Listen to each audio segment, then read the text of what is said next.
கடந்ததை நினைத்து கலங்காதே, நடந்ததை மறந்து விடு.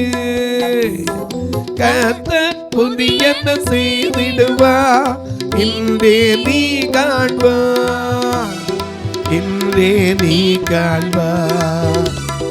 கலங்கிடவே வேண்டாம், கலங்கிடவே வேண்டாம், கலங்கிடவே வேண்டாம், கலங்கிடவே வேண்டாம்.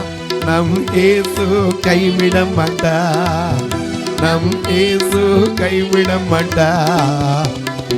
எங்கள் துக்கம் சந்தோஷமாய் மாறும், எங்கள் கவலை கண்ணீர் எல்லாம் மறைந்து விடும். கலங்காதே மகனே, கலங்காதே மகளே.